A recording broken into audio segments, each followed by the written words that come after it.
विभीषण ने अपने भाई रावण से क्यों की थी बगावत, जानिए 8। रहस्य। महर्षि विश्रवा को असुर कन्या कैकसी के संयोग से 3 पुत्र हुए, रावण, कुंभकर्ण और विभीषण। विभीषण विश्रवा के सबसे छोटे पुत्र थे।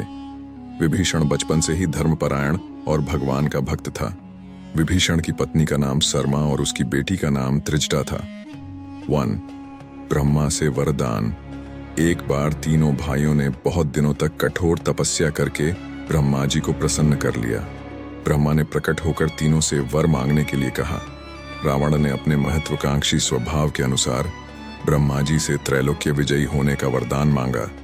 कुंभकर्ण ने इंद्रासन की जगह गलती से निंद्रासान मांग लिया, इसलिए वह वर्ष में बस 1 दिन के लिए ही जागता था। अंत में विभीषण ने उनसे भगवत भक्ति की याचना की। तपस्या से लौटने के बाद रावण ने अपने सौतेले भाई कुबेर से सोने की लंकापुरी को छीनकर उसे अपनी राजधानी बनाया और ब्रह्मा के वरदान के प्रभाव से त्रैलोक्य विजयी बना। विभीषण भी रावण के साथ लंका में रहने लगे। 2 रावण को समझाया। रावण ने जब सीता जी का हरण किया तब विभीषण पराई स्त्री के हरण को महापाप बताते हुए सीता जी को श्री राम को लौटा देने की सलाह देकर हमेशा धर्म की शिक्षा देता था, लेकिन रावण उसकी एक नहीं सुनता था। अंत में रावण ने उसे लंका से निकाल दिया। प्रभु भक्त विभीषण का हनुमान मिलन। हनुमान जी सीता की खोज करते हुए लंका में आए। उन्होंने श्री राम नाम से अंकित विभीषण का घर देखा। घर के चारों ओर तुलसी के वृक्ष लगे हुए थे। सूर्योदय के पूर्व का समय था। उसी समय श्री राम नाम का स्मरण करते हुए विभीषण जी की निद्रा भंग हुई।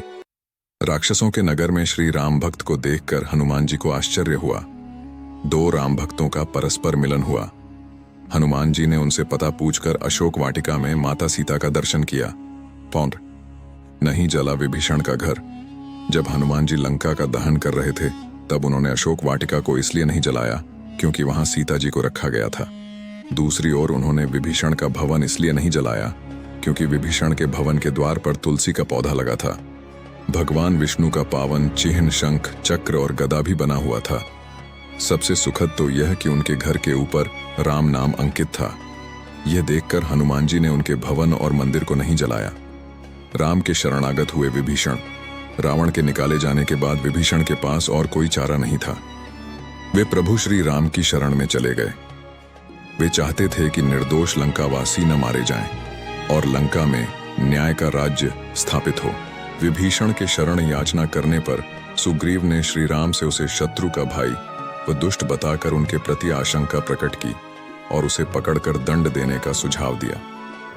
हनुमान जी ने उन्हें दुष्ट की बजाय शिष्ट बताकर शरणागति देने की वकालत की। इस पर श्री राम जी ने विभीषण को शरणागति न देने के सुग्रीव के प्रस्ताव को अनुचित बताया और हनुमान जी से कहा कि आपका विभीषण को शरण देना तो ठीक है, किंतु उसे शिष्ट समझना ठीक नहीं है। इस पर श्री हनुमान जी ने कहा कि तुम लोग विभीषण को ही देखकर अपना विचार प्रकट कर रहे हो, मेरी ओर से भी तो देखो मैं क्यों और क्या चाहता हूं।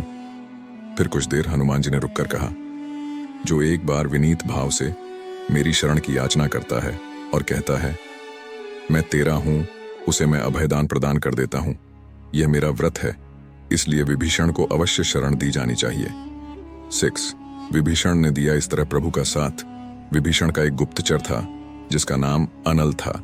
उसने पक्षी का रूप धारण कर लंका जाकर रावण